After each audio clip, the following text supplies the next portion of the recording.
Welcome to Deer Head Studios. This is 40 Below Zero, an international podcast about living with multiple sclerosis. I'm your co-host, Nick, and with me as always is my good friend, Terry. We're so glad all of our fellow MS warriors and supporters are here with us, so let's get into it.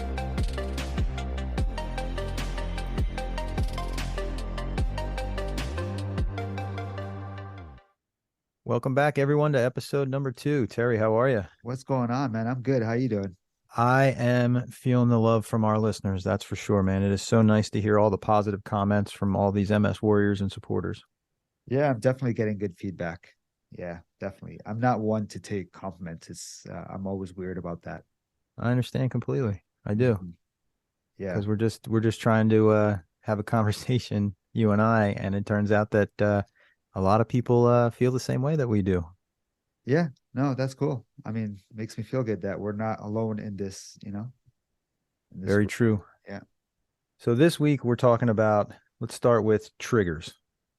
Oh, oh boy. All right. Let's do I know that's a topic that you bring up frequently. So why don't you tell me about your triggers? We'll see how common we are. Man. It's like it can be a comedy show with just triggers, right? I mean, number one, it's different because I'm in a chair, so I have different triggers, I mean, you're in a chair part-time, whatever, but there's a lot of people who aren't in a chair, so they wouldn't understand this. But definitely main trigger is when someone touches the chair. Oh, I can only imagine. It's just touching the chair or leaning over me. It's kind of the same thing to me. Really? They like physically lean over you? Oh my God, I'm not crazy, with the COVID thing, but I kind of am, even Yeah. if there was no COVID, keep your distance, right? And at a Sure. grocery store, someone's leaning over me to get their apple. And dude, it's so awkward because Wow. right there, and I'm staring at the guy and he's just ignoring me, like, oh, this guy must be brain dead. Wow. So That's ignorant. the nerve of somebody like that. It's so ignorant, man. Definitely. Wow. Shit like that happens all the time. Now, what do you say in that scenario? ah, Did you say anything? I have, yes, but then I always feel bad for whoever I'm with because they must be like, man, you're crazy. Just leave it alone. So I kind of look around like, is somebody going to say something for me? Or am I going to have to speak up and then look like the crazy guy? And there has been times I say something and sometimes they look at me and just chuckle like, oh, you're making a big deal about it.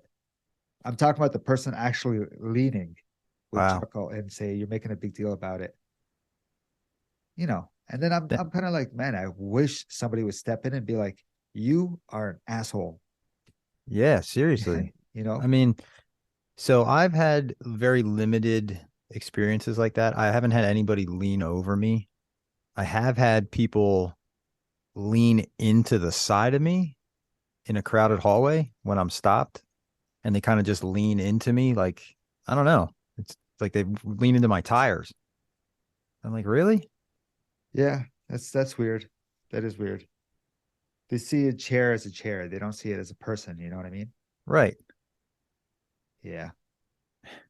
But it is a part of my body. I know that sounds silly, but a lot of people who are in chairs say the same thing. It's a part of my body. It is my legs. Another thing is getting into triggers. Thanks, Nick. Um, Sorry. when someone says to me, are you always in a chair? Mm, I'll tell you why that really bothers me. We're going to okay. break it down. Yeah. Why are they asking that question? Are they trying to? It's like a pre-judging question. I'm going to ask this question to know how much I'm going to judge you. Because if I say I'm always in a chair, then they're going to say, in their head, they're going to be like, oh, okay, this guy is really in a chair. Now I can feel bad for him. But if I were to say, sometimes, sometimes at night, sometimes I'm not, what's the point? Now they're going to say, oh, I don't have to feel as bad for this guy. I just feel like that question is set up for themselves. Now, I might just sound crazy for that, but No, you know what? Honestly, I totally agree with you. I get where you're coming from. It's kind of like, how are you're the person asking the question is saying, absolutely, how can I judge you? Or um, how can I feel better about myself because I'm not in a chair? Yeah, yeah, yeah. Like, So huh? when Is I walk around and I have my either my cane or my crutches, like I said, I've said I think in the last episode I get what happened. But when I'm in the chair and I meet somebody new, they automatically assume that I'm there always. yeah, So I guess they look at me as, I guess I get it. You look more disabled if you're in the chair to some degree. yeah. I mean, definitely. They'll go straight to the person with the chair and help the person in the chair before someone in a walker, Yeah, true. who's actually struggling in a walker. They will still look at the person in the chair. Funny story about one to help people in chairs. The other day, I had gone to the courthouse because I had to take care of some business, and the courthouse does not have the most handicap accessible stalls because it was built, so long ago.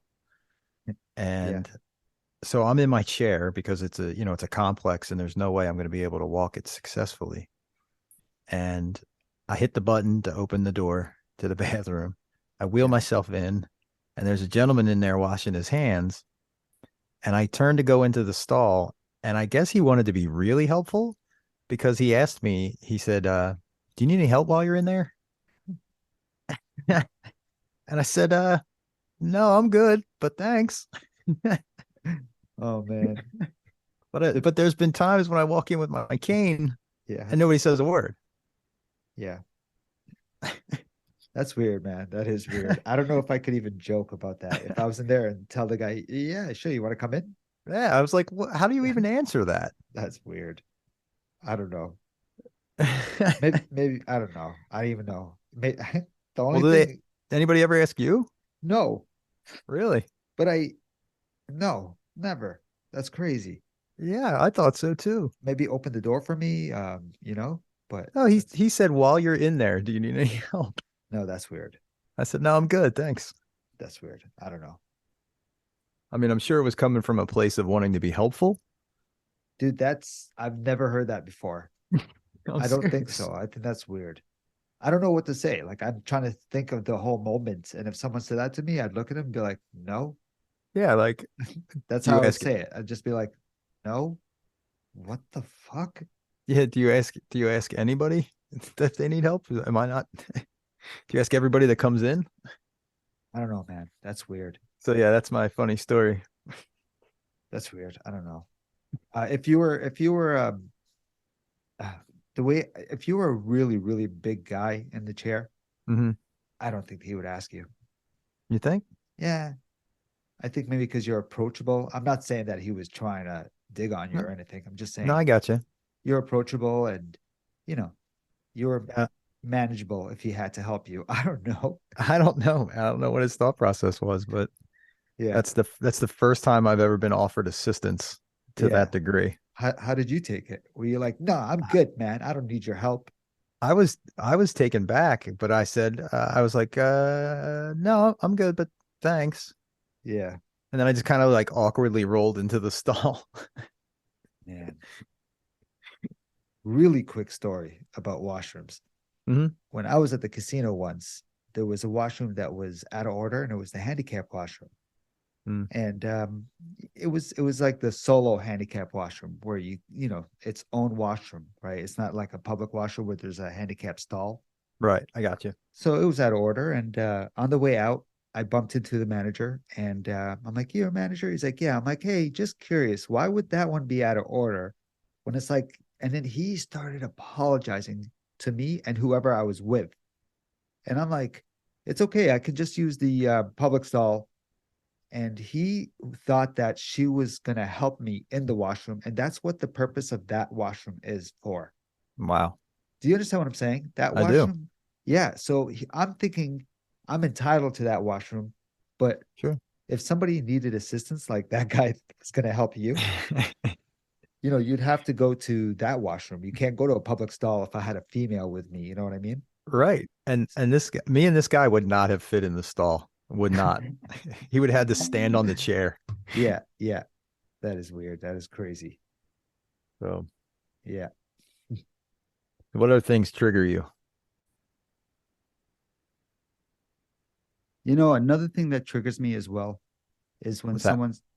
I say I have MS. Oh, I know someone with MS, Mm, or I know someone who died with MS. mm. That triggers me. I don't know why, but when someone says, "Yeah, I know someone who died with MS," Why do you think that triggers you? if I had cancer, would you say I know someone who died with cancer? I know someone that died because of, it just doesn't, no one would say that.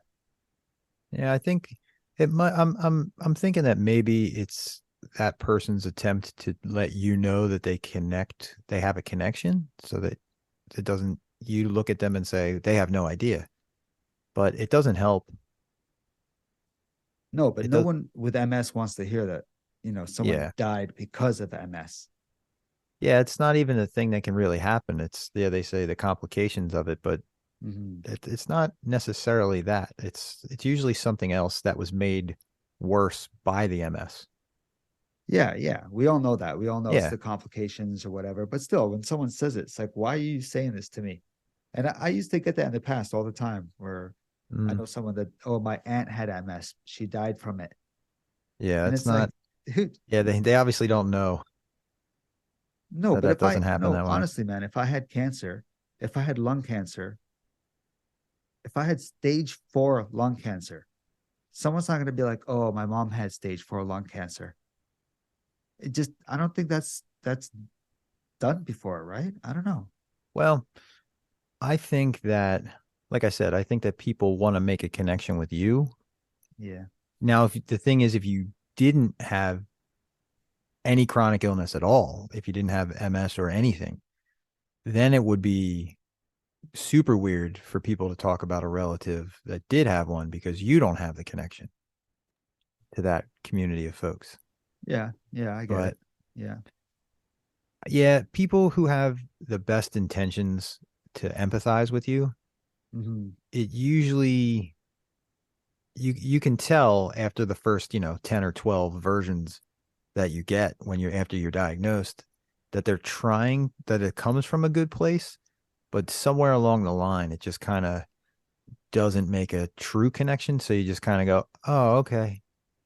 You know what I mean? Yeah. And You're like, honestly, yeah, honestly, I'm trying to always find faults from what people are saying. right. It's like a new thing that I do. So a nurse was talking to me. I didn't even know she was a nurse, actually. This lady was talking to me. This is when it happened. And she said, oh, I have a friend that died from MS. And I actually said, hey, you can't really say that to me. That's not really right. A I was all nurse, huh? sensitive and, like I spoke up. And she said, Good. oh, I'm so sorry. I'm a nurse and stuff like this is just so desensitized. And I totally understand what she means by that. I believe me, I understand what she means too. I used to work in public safety a lot, but the thing is, the provider, can become desensitized to it, but you still have to remember that nobody else is. Mm-hmm. I mean, you may see 100 MS patients in a week if you work at an MS clinic or 200 or whatever, but I only see me, the MS patient, on a daily basis. And then I talk to you and then others in our community, but I don't Yeah. know, I don't think that was fair of her because like I said, she can be desensitized, but she has to remember that we're not. So I Yeah. don't think that was fair. I think that's a trigger moment too, for sure. Do you say something? You just let it go and just, Um, you know what I mean? if I was in that situation, I would just say I'm very sorry to hear that person that you knew passed, and then I would just move on. Yeah. And if there But was a friend, then I guess you would coach the friend. mhm. Oh yeah, and then internally I would be like, "Are you kidding?" I'd be flipping out inside my head. But that's my Yeah. personality. I Hmm. know that the majority of people that you and I and everybody else in our community run into Hmm. really don't understand, and they really just need to be educated, is what it is. And um, it is MS Awareness Week down here in the States. Nice. Started today, the 12th, actually. We're recording Oh, this on really? Sunday. Yep. Oh, okay. I thought it was the whole month, like Well, it starting is it is the whole month, 21st. but it is the whole month, but this is the specific week. So I know I'm aware. Terry, are you aware of your MS? I am totally aware, man. Okay. So we got the awareness down. Yeah, yeah. That is a way. And you know what? For as much as we're talking about these, Mhm. we are we are definitely only scratching the surface. There's like thousands of things that upset people who are MSers or who have whatever chronic illness that they're dealing with. That people don't even realize that they're doing it. Yeah. And I think it's our we're in a position, you and I specifically, um, we're in a position to be the educators and to be the ambassadors now. Mhm. Is it our responsibility to be? No. But should we? Yes. And I think I do that so that maybe the next time they run into somebody who's not me, they kind of go, oh, okay, I know what I did last time and now I know better. Don't get me wrong. I don't battle everything I see or hear, you know? It just, these are just funny stories where I'm Oh, like, yeah. wow. But for the Oh, most believe me. part, I'm a cheery guy in public, you know? And then Hmm. I do wait for someone to say something stupid so I can have it on my, my script, my routine of like, oh, I can't wait to tell everyone about this one. Yeah. And believe me, the guy in the bathroom was definitely a trigger. It was definitely like, whoa, how, almost like, how dare you ask me? But Yeah, I know why he did. So I that's only great. have, I only have one Mm-hmm. real trigger that I can't get over. Mm-hmm. It's very, I don't know, it hit very hard. And it still does when I think about it. I don't know if you want to segue into disease modifying therapies, Let's do it. but Mm-hmm. so disease modifying therapies or DMTs is, as you know, basically what the group of medications are called. And my big trigger was or is the escalation style of treatment. Are you familiar with that? Not really. Okay. I just want to know one thing. Have you ever heard of DMTs before the DMTs? Before MS, before I was Yeah. diagnosed? Sorry. Absolutely Yes. not. Before MS. Okay. Cool. Okay. And No, then no clue. DMTs, is that also used for other illnesses or is this just an MS thing? You know what? I don't know. All It right. might be. Hey, if anybody who's listening and if you've heard that before, please email us info at 4tbelow0.com. Yeah, for sure. Um, let I'd us like to know. know. Yeah, I'd Yeah, like I to would like know. to know too. Cool. Um, so the escalation style of MS treatment is the one that is most widely used and that we are most familiar with. You probably just didn't know it had a name. And that is the style of treatment when you're first diagnosed, the neurologist or whomever the healthcare provider is says, well, let's start with this medication because it's the most tried and true and it's the most tolerated by the most people because it's been around for the longest. Yeah. It's not the hardest hitting that's out there. Um, and that's why it's so tolerable. And we're going to start there. And so Okay. you start like I did. I started on a medication and I took it for 8 months, Mhm. actually closer to a year. Do you want to give us the And name? uh, sure. I was put on Copaxone, which is 100% common. Many people are put on it when they start. It's an injectable. It's a sub Q injectable. Okay. So it's a needle that goes in. It doesn't go all the way to your muscle, but it goes under your skin. Hmm. And I injected that once a day in various locations. They had a whole grid you had to follow. They gave you this cool notebook and everything. So Yeah. Every um, day? every day I had to take an Wow. injection in a different location. Now I think it's different. I haven't been on it in a while, and I think it's once every 3 days or even once a week. They've changed it a bit. Okay. So don't hold me to that. But when I was on it, it was once a day. Okay. Um, then after 8 months or so, I had an MRI, and they said, Well, we see disease progression. And I said, okay, what does that mean? And they said, well, we're going to switch you off the drug. Hmm. And then I went to a drug called Abagio, Yep. which was a pill, which is again fairly common. Another 6 months to a year went by. I got another MRI, and they said, okay, we see more lesions. So this drug isn't working. Hmm. So let's step up to infusion. So that's when I started on Tysabri. Yep. And you know about Tysabri, right? Were you on Tysabri? No, they asked me to go Okay. on it, Okay. but So oh, what? Sorry. no, no, go ahead, go ahead. I heard Okay. about all the other drugs. Just the only one is Tysabri that they wanted me to go on. But anyway, Oh, go ahead. okay. So that's every 28 days. You take an infusion for about an hour, hour and a half. Hmm. Also, I tolerated all these medications great. I had no side effects. I got a little sleepy after I took the infusions, but that was about it. Um, Hmm. and I took that for 4 years, 4.5 years. I was on that Okay. every 28 days. And I had a little bit of progression every year. And by that, I mean, notice more lesions that were, What did your neurologist say about that? well, he said, well, we don't know what type of MS you have yet. You technically you still have relapse remitting, but with all these new lesions that keep showing up, it's looking like you have secondary progressive. Like it's looking like it's moving. So Uh, let's keep you on this drug. Is that what's going right. on? Well, at the time that was it. Yeah. Back then that was top tier. Yeah. Yeah. Other than switching to the one you were on, right? The beta seron. Yes. Yeah. I heard Tysabri was even better than that. Avanex has been around for a long time, but anyway. Yeah. Um, so they were thinking about beta seron and all that stuff, but Yeah. we didn't want to go that route because Tysabri was still doing its thing. Hmm. Then a whole bunch of chaos happened, and I ended up coming off Tysabri because my JC numbers went up a little bit. Yeah. And for those who don't That's scary. know, yeah, oh yeah, it definitely scary. Even though it only moved up like point 0.2 on whatever chart they were testing, they were like, oh, that's high enough. You got to get off. Yeah. Yeah. And for those who are listening who don't know, the JC virus, if left unchecked in the brain, is what could potentially lead to that PML that you hear about on all the commercials.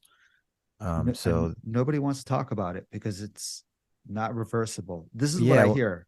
oh Yeah. yeah, oh Okay. yeah. When they say PML could lead to disability or death, Yeah. when you're telling a disabled person that the medication you're about to take could potentially make you disabled, you think, well, that means it's going to go real bad. Dude, that's why I didn't do it. But it was in the beginning stages. It was like 2010 when they introduced Sure. it to me. Hmm. So it was, what we're talking about 13 years ago. And Right. it was only out for 2 years. So they didn't have stats past 2 years. And they did not have the blood work to check if you have it. Is it to check if you have, I don't know, to see if It's the J See if the JC virus is going up. no, to see if it's some people have, oh man, now I'm going to sound like an idiot. Some people have You're something in fine. their body that they can check. And if you Mm. have it, then you're definitely not going on the drug. If you don't, then they're like, okay, let's try Oh, it it's on you. hepatitis B. Is that what it is? Yeah, it's Hep B. You got to get a Hep B test. So yeah, okay. So anyway, that's scary, Yeah. man. The Yeah. PML is the only Oh thing yeah. that's like, I'm not going to do that. Yep. So my number went up a little bit, and my neurologist was like, "Hey, That's scary. we got to come off this because it's starting to head that way. Like it didn't move enough to be like I'm clear. It went back down after I stopped. Obviously, yes. Yeah. Obviously, yeah. So he said we're going to go to Ocrevus. So I've been on Ocrevus for about 3 years now. Again, Mhm. tolerated it really well. Three Um, years, man. Okay. yeah, I'm starting on year 3. Did you meet anyone at the infusion clinic? You know what? When I was on Tysabri, I was there every month. So I met a lot of people who had MS who were there for the same medications that I was. Yeah. But since I've been on Ocrevus, I'm only there 6 hours a year, thankfully. So I don't meet many people. When you're there, do you meet anybody? I do. We're sitting in an infusion center. It's it's just a bunch of chairs in a room Hmm. with a nurse's station in the middle. So I mean, you're there for a while, and some people are getting some other treatments, Oh, and that's they're right. there. That's Yeah, right. some Okay. there's some people are doing blood transfusions. Like there's a whole bunch of stuff going on up there. So you have nothing but time, Yeah. and Yeah. some people are very talkative and they want to tell you their whole life story, like me. Yeah, me too. And I'm there. Don't worry. and if I Yeah. run into somebody who's like me, it goes very quickly. But if I'm not, then I'm just listening to my music. It can take a while. I mean, it's Ocrevus is 3 hours, 3.5 hours per infusion. Oh, okay. It's only 3.5 hours. Not saying that it's only 3.5 hours, but it's not like a whole day process. That's what I mean. No, it's you got to get your pre-meds loaded in. You got to sit there, and then you got to sit there afterwards for an hour to make sure that you don't have any side effects right away. Yeah, yeah. So, it's a very long story. I apologize, but this is my trigger. My trigger is that since I started at I don't like to use the term weaker drug, but it's definitely not the hardest hitting drug. And then I had to step up every time I had disease progression. I never thought about this till about 6 months ago when I was listening to somebody else talk about it, a doctor that I follow. Mhm. He made the point that I've actually suffered irreversible brain damage in the form of lesions waiting to go to a more effective drug. Okay. I I'm tr- had to I had to physically suffer brain damage for my drug to increase. I'm trying to understand this. I kind of do, but not really. Okay, so you're saying when you were switching drugs? When I was on Copaxone, the first drug that I was Yes. prescribed, Yeah. my I suffered disease progression in the form of lesions, which is brain damage. Okay. Only after the brain damage happens do the doctors say, "Okay, now you can try a stronger medication." So I have to be physically injured in my brain to get a more effective medication. Are you saying this is happening to everybody or just you? Everybody who's on the escalation style, Oh my God, I've never heard this. Now I just wrote it down. I gotta look it up, man. every person with any chronic illness, especially MS, Yeah. that starts off with I hate saying the weakest drug, but I'll say the drug that's most tolerated because it is not the hardest hitting. You know, every time we get lesions, our brain shrinks, right? Hmm. Okay. I don't know if that's what you're talking about. Yeah, that's exactly what I'm talking about. So I'm they're talking waiting about. for lesions before they give you a better drug. So they put me on Avonex the first time. Hmm. That's, I guess, the base drug. And then from there, I went to Rebiff. Hmm. I don't Now, know. why did you go to Rebif? I don't know. Honestly, it was the silliest thing. I was on Avonex for like not even 2 months. Hmm. And they were like, how you doing? Do you get flu-like symptoms? I'm like, yeah, I do actually. Every Sunday I take it. The next day I'm, flu-like symptoms. Totally. So they said, oh, you better stop that. We better switch you on to Rebiff. Right. Because they were afraid that your immune system was suffering some kind of damage. So they said, this isn't right. And they moved you. Yes. Okay. So every MSer who Yeah. starts off with any drug and then Mhm. has to step up, quote unquote, has to Yeah. step up to the next drug, like I did, Yeah. you're physically you're getting worse before they give you harder medication I or get what you're stronger saying. medication. I get what you're saying. Yeah. So Yeah. that's my trigger. My trigger is the fact that I didn't know to say, wait a minute, why don't we just jump to the top? So if your dad was a neurologist, would he jump you to the top? Well, yeah, probably. But I mean, I know. I so never thought of that. so what's happening now is what I see now is I see more and more doctors and neurologists talking to newly diagnosed people saying we should start you with Ocrevus because that's the top tier right now, or Mhm. Tysabri, like they're right there with Yeah. an infusible or Betaseron or whatever. Yeah. Whatever the strongest medication that you can tolerate, we're going to start there. Even if you're in your early 20s, even if you're a teenager, Mhm. we're going to start there. Because why wouldn't you go to war with this thing with the biggest weapon you have? Ah, man, so who are you upset at? I'm upset at me. I'm upset at my neurologist. I'm upset with this whole school of thought that existed before I got diagnosed because everybody Yes. thought that was the way to do it, This is right? something we can talk hours about Yeah, because I don't know if I'm on that page, man. I just think that they didn't have enough knowledge. right. But that's my trigger. My trigger is Yeah, yeah, yeah, starting at point A when we could have started at point D. yeah. And I was only 33 when I started. We could have started with the bazooka. We could bazooka my Mhm. uh immune system and see how it responds. Yeah. No, So I hear you. I hear you. I'd be upset too. I get what you're that's saying. so that, that's my big trigger. Yeah, yeah. I don't know. I don't So know what the thought process is, man. I'm all over the place with these neurologists. I mean, if anyone's listening to me, if any doctors listen to me, I respect all doctors. sure. It's just I just don't know what the thought process is. When are you considered secondary progressive? Do they look at the MRI and say, "Oh, you're clearly secondary progressive"? If I get a another doctor to analyze it, would they say, "No, I believe you're still relapse remitting"? Right. Is that how they do it? It's all based on opinions.